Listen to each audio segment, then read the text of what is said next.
ladies and gentlemen.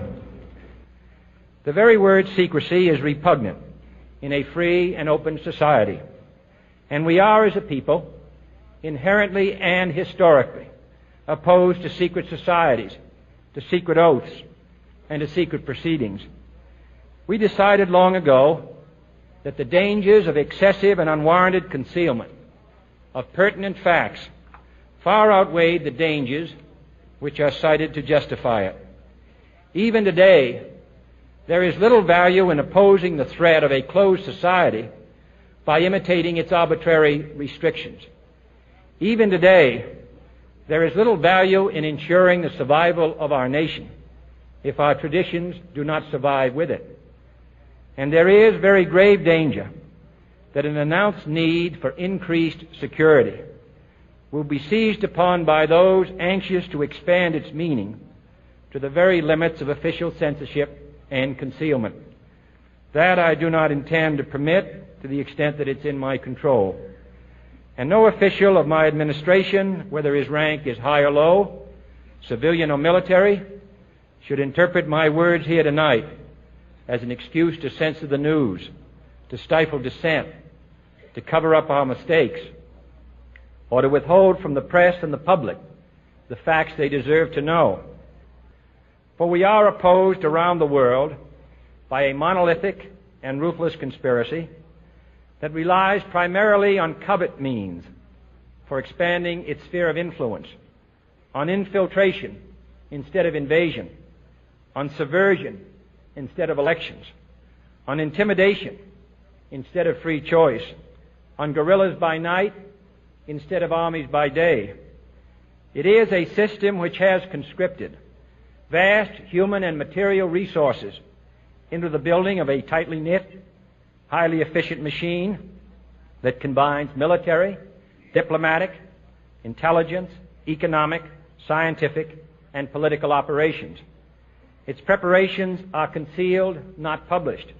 Its mistakes are buried, not headlined. Its dissenters are silenced, not praised. No expenditure is questioned, no rumor is printed, no secret is revealed.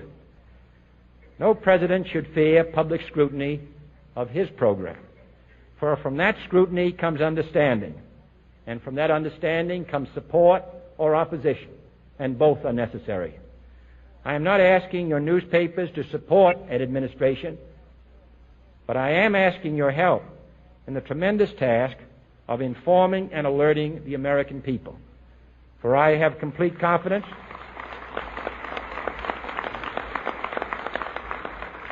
in the response and dedication of our citizens whenever they are fully informed. I not only could not stifle controversy among your readers, I welcome it.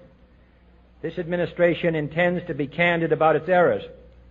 For as a wise man once said, an error doesn't become a mistake until you refuse to correct it.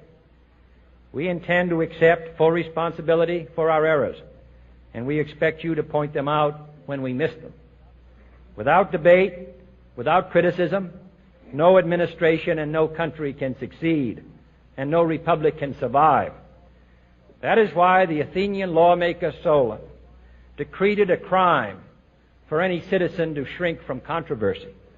And that is why our press was protected by the First Amendment, the only business in America specifically protected by the Constitution, not primarily to amuse and entertain, not to emphasize the trivial and the sentimental, not to simply give the public what it wants, but to inform, to arouse, to reflect, to state our dangers and our opportunities, to indicate our crises and our choices, to lead, mold, educate, and sometimes even anger public opinion.